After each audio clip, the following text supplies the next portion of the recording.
खबर आपको बता दें, केंद्रीय मंत्री गिरिराज सिंह ने किया बड़ा ऐलान। केंद्रीय मंत्री गिरिराज सिंह ने कहा अब की बार एनडीए की सरकार ही बनेगी बिहार में, नीतीश कुमार की सरकार बनेगी बिहार में पीएम मोदी के नेतृत्व में। ऐसा गिरिराज सिंह ने कहा कि लालू यादव की सरकार में कुछ नहीं हुआ घोटालों के अलावा, और मगर नीतीश कुमार की सरकार में हुआ है बहुत कुछ।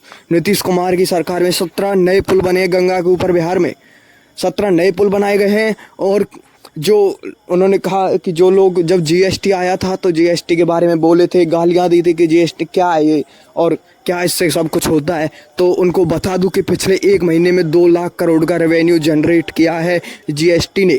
ये भारत की बढ़ती अर्थव्यवस्था के कारण हुआ है। और कहा कि भारत दुनिया की पहली डिजिटल इकोनॉमी बन गया, दुनिया में 1 नंबर पर है डिजिटल इकोनॉमी में भारत। ऐसा नीतीश कुमार के जो सहायक नेता हैं गिरिराज सिंह, उन्होंने ऐसा कहा कि ये बीजेपी का बदलाव है। कहा राहुल गांधी की सरकार में तो ऐसा कभी नहीं हुआ, कांग्रेस की सरकार में ऐसा कभी नहीं हुआ। और कहा कांग्रेस के वक्त सिर्फ घोटाले हुए थे, इसके अलावा कुछ नहीं हुआ।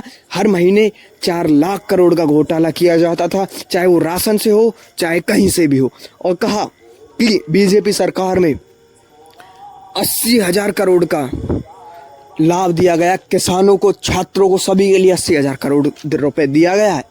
और कहा कि ऐसा कांग्रेस की सरकार में कब हुआ, और भारत को पहली दुनिया की डिजिटल इकोनॉमी बनाने वाला है तो वो सिर्फ पीएम मोदी है, बीजेपी है, ऐसा उन्होंने कहा गिरिराज सिंह ने कहा आज तक कांग्रेस ने इस देश के लिए क्या किया। कांग्रेस ने 60 साल राज किया मगर कांग्रेस पर कुछ नहीं हुआ। कांग्रेस और जो हुआ बीजेपी की सरकार में हुआ, भारत ऊपर बढ़ा तो कांग्रेस की सरकार में नहीं बढ़ा, बीजेपी की सरकार में बढ़ा। और कहा कि आज भारत दुनिया की 5वीं सबसे बड़ी अर्थव्यवस्था है, ऐसा गिरिराज सिंह ने कहा अब की बार बायोडाटा जो आए उसमें देख लेना, अब तक 7वीं अर्थव्यवस्था था और अब तक 5वीं अर्थव्यवस्था है। और कहा कि अगर नरेंद्र मोदी की सरकार रही तो भारत दुनिया की पहली सबसे बड़ी अर्थव्यवस्था बनकर दिखाएगा कुछ ही दिनों में, ऐसा गिरिराज सिंह ने कहा।